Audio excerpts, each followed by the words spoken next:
दोस्तों फोटोशॉप में healing tools को स्टडी करने के बाद अब हम फोटोशॉप में जिस नेक्स्ट टूल की तरफ बढ़ने लगे हैं उसका नाम है कलोन स्टैम्प टूल। दोस्तों कलोन स्टैम्प टूल भी फोटोशॉप में इमेजेस को एडिट और ट्रीट करने के लिए बहुत ही ज़्यादा मुफीद टूल है। जैसा कि कलोन स्टैम्प टूल के नाम से ही वाजह है कि ये टूल किसी भी एरिया को रिपीट, डुप्लीकेट या कलोन करने के काम आता है।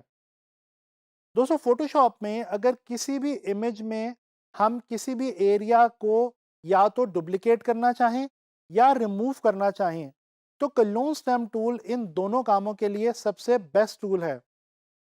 आप लोग इस वक्त स्क्रीन के ऊपर एक इमेज देख रहे हैं। ये एक लेक का इमेज है जिसके किनारे पे घास उगी हुई है। दोस्तों अगर मैं ये चाहूँ कि इस घास को मैं डुप्लीकेट करूँ तो ये बहुत ही आसानी से मैं फोटोशॉप में कलोन स्टैम्प टूल की मदद से कर सकता हूँ। एक और इमेज आपके सामने इस वक्त मौजूद है स्क्रीन के ऊपर। दोस्तों इस इमेज में आपको रोड के ऊपर कुछ साइंस नजर आ रहे हैं। अगर मैं चाहूं कि इन साइंस को मैं रिमूव कर दूं तो ये भी बहुत ही आसानी से और बहुत सफाई से कलोन स्टैम्प टूल की मदद से फोटोशॉप में किया जा सकता है। तो चलें चलते हैं फोटोशॉप की तरफ और एक्सप्लोर करते हैं कलोन स्टैम्प टूल को। दोस्तों ये आप देख सकते हैं कि इस वक्त ये आपके सामने लेक वाला इमेज जो है ये मैंने फोटोशॉप में ओपन किया हुआ है। मैं सबसे पहले लेयर ज़ीरो करता हूँ। आप देख सकते हैं बहुत ही खूबसूरत इमेज है लेक का, पीछे माउंटेन्स नज़र आ रही हैं, खूबसूरत सा स्काई है और यहाँ पे ये घास जो है ये उगी हुई है। अच्छा ये जो घास के चंक्स आपको नज़र आ रहे हैं इनको हम बेसिकली अभी डुप्लिकेट करते हैं और देखते हैं कि हम इस इमेज के साथ क्या कर सकते हैं कलोन स्टैम्प टूल की मदद से। दोस्तों कलोन स्टैम्प टूल की जो शॉर्ट की है वो है एस। जैसे ही आप फोटोशॉप में एस प्रेस करते हैं तो आप कलोन स्टैम्प टूल के ऊपर पहुंच जाते हैं। अच्छा मैं यहाँ पे न्यू लेयर लेता हूँ क्योंकि मेरे पास यहाँ पे कलोन स्टैम्प टूल में ये तीनों ऑप्शंस मौजूद हैं, current layer, current and below और ऑल लेयर्स। तो लिहाजा मैं यहाँ से ऑल लेयर्स को चूज़ कर रहा हूँ और यहाँ से मैं एक एक्स्ट्रा लेयर ऊपर ले रहा हूँ ताकि मैं जो भी वर्किंग करूँ वो मेरी एक्स्ट्रा लेयर में मेरे पास मौजूद हो। अच्छा दोस्तों इसके अलावा यहाँ पे हमारे पास एक और इम्पॉर्टेंट ऑप्शन ये है कि हम यहाँ से ओपेसिटी इसकी कम ज़्यादा कर सकते हैं और इसी तरह से हम इसका फ़्लो भी जो है ये भी यहाँ से बढ़ा सकते हैं, कम कर सकते हैं। इस वक्त ये फ़्लो मैंने तकरीबन 35-36 रखा हुआ है। अच्छा दोस्तों ये जो कलोन स्टैम्प टूल है ये भी बेसिकली ब्रश की मदद से ही इस्तेमाल होता है। सो लिहाजा यहाँ से आप आके सॉफ्ट ब्रश, हार्ड ब्रश, किसी भी तरह का ब्रश जो है वो आप चूज़ कर सकते हैं। उसके अलावा आप उसका साइज़ यहाँ से कम ज़्यादा कर सकते हैं और इसी तरह से आप हार्डनेस भी यहाँ से कम ज़्यादा कर सकते हैं। फ़िलहाल हम हार्डनेस जो है वो नहीं बढ़ा रहे। अच्छा दोस्तों ये कलोन स्टैम्प टूल उसी तरह से काम करता है जिस तरह से हम जो हीलिंग ब्रश टूल है उसके लिए हम तरीका इस्तेमाल करते थे वही तरीका हम तकरीबन कलोन स्टैम्प टूल के लिए इस्तेमाल करते हैं। दोस्तों हमें क्या करना है कि हम अगर फॉर एग्ज़ाम्पल ये एक पैच है, ये एक एरिया है, इस एरिया को अगर मैं क्लोन करना चाहूँ, तो ये देखें ये ब्रश नज़र आ रहा है। मैं क्या करूँगा मैं ऑल्ट क्लिक करूँगा। ऑल्ट की मदद से जैसे ही मैं यहाँ पे क्लिक करूँगा, तो ये देखें ब्रश ने यहाँ पे क्लोन स्टैम्प टूल ने बेसिकली ब्रश की सूरत में उस एरिया को जो मैंने क्लोनिंग के लिए चूज़ किया है, इसने अपने पास कैप्चर कर लिया, चूज़ कर लिया। अब मैं जहाँ पे भी जाके क्लिक करूँगा वहाँ पे ये जो एरिया है ये कॉपी हो जाएगा। मैं फ़िलहाल आपको समझाने के लिए यहाँ से फ़्लो भी बढ़ा रहा हूँ। ये देखें। इसी तरह से हम क्या करते हैं कि हम यहाँ से करीब-करीब के एरिया से पिक करते जाते हैं। फ़्लो हम बढ़ा लेते हैं ताकि हमारी जो फ़िलहाल आपको जो है ये ईज़िली नज़र आ सके कि हम कर क्या रहे हैं। ये थोड़ा-सा हम ज़ूम करते हैं और जनाब इधर से हमने एरिया जो है वो सिलेक्ट किया और ये देखें यहाँ पे आके हमने कॉपी कर दिया यानी कि क्लोन कर दिया। अच्छा इस वाले टूल में भी आपने यही करना है कि आपने करीब-करीब के एरिया से यानी मिसाल के तौर पे यहाँ पे अगर आपने स्टैम्पिंग करनी है, तो यहाँ से आप चूज़ करें बिल्कुल करीब के एरिया से और यहाँ पे आके आप स्टैम्पिंग कर दें। तो ये देखें हम बड़े आराम से, बड़ी आसानी के साथ ये जो है वो ग्रास जो है वो हम यहाँ पे ऐड किए जा रहे हैं। ये इतना अच्छा नहीं लग रहा, चलें इसको हम दोबारा ऐड करेंगे। ये देखें जी, यहाँ से मैं चूज़ करता हूँ और यहाँ पे आके मैं कॉपी कर देता हूँ।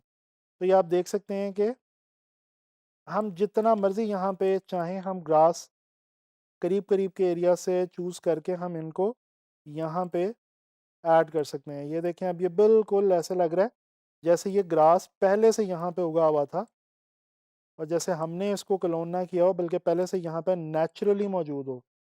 अच्छा दोस्तों, एक और चीज़ मैं आपको यहाँ पे समझाता चलूँ क्लोन स्टेम टूल की, कि हम जितना ज़्यादा इसको ब्रश को छोटा रखेंगे उतने कम एरिया से ये क्लोनिंग के लिए जो एरिया चूज़ करेगा उसको चूज़ करेगा। जितना ब्रश को बड़ा रख के हम ऑल्ट प्रेस करके हम माउस को करेंगे प्रेस, उतना ही ज़्यादा एरिया ये चूज़ करेगा। लिहाजा कोशिश ये होनी चाहिए कि करीब का एरिया हो और थोड़ा सा छोटा एरिया हो, ताकि उसको हम ईज़िली मैनेज कर पाएँ।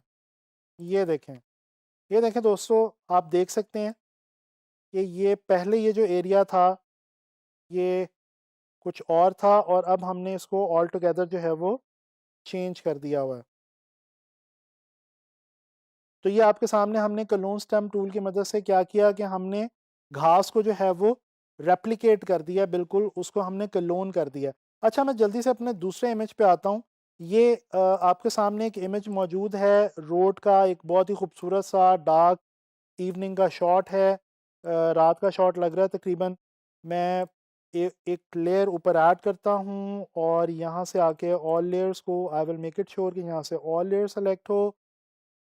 अब इस काम के अंदर क्योंकि हमने रिमूव करना है तो हम फ्लो थोड़ा सा कम करेंगे। वहाँ पे हम स्टैंपिंग कर रहे थे, यहाँ पे हम रिमूविंग करेंगे। अच्छा, एक चीज़ आप गौर करें, मैं दूसरे इमेज पे आ गया हूँ, लेकिन अभी भी अगर मैं इसको एनलार्ज करके देखूँ तो ये मुझे वही घास वाला इमेज ही दिखा रहा है अपने अंदर। क्योंकि जब तक आप दोबारा दूसरे इमेज में जाके वहाँ से एरिया सेलेक्ट नहीं करेंगे तो ये पिछले इमेज वाले एरिया को ही चूज़ करके रखेगा। लिहाजा आपने ध्यान रखना है कि आपने बार बार इसकी मदद से जो है वो पहले एरिया चूज़ करते जाना है और फिर उसको स्टैंप करते जाना है। ये देखें, अब मैं यहाँ पे अगर इसको जो है वो थोड़ा सा मैं इसकी ओपेसिटी को भी कम कर देता हूँ, ताकि हम ज़रा बहुत स्मूथ वे में इसको लेके ख़त्म कर सकें। अच्छा, आप देख रहे हैं कि साथ साथ थोड़ा थोड़ा वो जो हमारा एरिया हम नहीं चाहते उसको भी दोबारा डुप्लिकेट कर देता है। तो इस चीज़ से बचने के लिए हमें करना ये होगा कि हमें बार बार सिलेक्शन लेनी होगी। हम जितनी ज़्यादा सिलेक्शन लेंगे उतना ही ज़्यादा हमारा जो इमेज है वो बेहतर तरीके से एडिट होगा। ये देखें जी, ये जो रोड साइन है ये अब आपको ख़त्म होता हुआ दिखाई दे रहा है। अच्छा, ये ओपेसिटी और फ्लो को हमने ट्रायल एंड एरर बेसिस पे साथ साथ चेंज करते जाना है। डिफरेंट एरियाज़ में हमें डिफरेंट ओपेसिटी और डिफरेंट फ्लो की ज़रूरत पड़ सकती है। तो लिहाजा ये कोई इसका सेट पैटर्न नहीं है, कोई इसका कोई फार्मूला नहीं है कि मैं आपको कहूँ कि जी आप किसी भी इमेज के लिए ख़ास ओपेसिटी रख लें या ख़ास फ्लो रख लें, नहीं। ये आपको ट्रायल एंड एरर बेस पे डेफिनेटली जब आप किसी भी इमेज को ट्रीट कर रहे होंगे तो आपको ये खुद से देखना होगा और बार-बार इसको जो है वो आपको चेंज करना होगा। जिस तरह आप बार-बार सिलेक्शन ले रहे होंगे, इसी तरह से आप बार-बार जो ये फ्लो और ओपेसिटी वगैरह है, इसको भी आप चेंज करते जाएँगे। ये अब फ़िलहाल मैं ज़रा इसको जल्दी से थोड़ा यहाँ से ख़त्म करता हूँ। अच्छा, एक और मैं आपको छोटी-सी टिप देता जाऊँ यहाँ पे कि कोशिश करें कि अगर आप इमेज के एंड पे हैं, जैसे इस वक़्त ये मैं एंड पे हूँ, तो कोशिश करें कि जो आप एरिया सेलेक्ट कर रहे हैं वो इमेज के एंड से सेलेक्ट ना करें। क्योंकि अदरवाइज़ फिर उसमें होगा क्या कि ये जो कॉर्नर्स हैं, ये भी उसमें डुप्लिकेट होते जाएँगे और ये उन कॉर्नर्स को भी जो है वो कैच कर लेगा। तो इस चीज़ को थोड़ा-सा अवॉइड करें। इसका आपको फ़ायदा ये होगा कि आप जो एरिया चूज़ कर रहे हैं स्टैम्प करने के लिए, वो एरिया बिल्कुल ठीक रहेगा। ये देखें दोस्तों, हमने रोड के ऊपर से ये जो साइन था इसको बिल्कुल रिमूव कर दिया। अब अगर इस लेयर को मैं ऑफ़ करके दिखाऊँ तो ये देखें वो एक्चुअल लेयर में अपनी जगह पे मौजूद है, लेकिन मैंने क्लोन स्टैम्प की टूल की मदद से उसको बिल्कुल रिमूव कर दिया। तो दोस्तों, आप लोगों ने देखा कि हम लोगों ने कितनी आसानी से अपने इमेजेस के अंदर क्लोन स्टैम्प टूल की मदद से कुछ एरियाज़ को रिमूव किया और कुछ एरियाज़ को डुप्लिकेट किया। दोस्तों, हम लोगों ने क्लोन स्टैम्प टूल को इस लेसन के अंदर लर्न किया, सीखा और हमने बड़ी आसानी के साथ ये देखा और समझा कि हम किस तरह से क्लोन स्टैम्प टूल की मदद से फ़ोटोशॉप में अपने इमेज को ऑल टुगेदर चेंज कर सकते हैं। उसके अंदर कोई भी एरिया, ख़ास स्पेसिफ़िक एरिया अपनी मर्ज़ी से हम रिमूव भी कर सकते हैं और उसको डुप्लिकेट भी कर सकते हैं, क्लोन भी कर सकते हैं। तो क्लोन स्टैम्प टूल जो है ये एक बहुत ही मुफ़ीद टूल है और आने वाले वक़्त में जब आप काम करेंगे इंशाल्लाह ताला तो आपको डिफ़रेंट असाइनमेंट्स में, डिफ़रेंट जॉब्स में ये जो टूल है ये बहुत ज़्यादा काम आएगा। आप किसी भी फ़ोटो को एडिट कर रहे हैं, ट्रीट कर रहे हैं, तो आप उस फ़ोटो को, उस इमेज को अपनी मर्ज़ी से बना सकते हैं, चेंज कर सकते हैं इस टूल की मदद से। आने वाले लेसन्स में हम फ़ोटोशॉप के कुछ और मज़ीद एडिटिंग के जो टूल्स हैं, उनको स्टडी करेंगे और कुछ बहुत मज़े-मज़े की चीज़ें लर्न करेंगे। तो इंशाल्लाह ताला मुलाकात होती है नेक्स्ट लेसन में।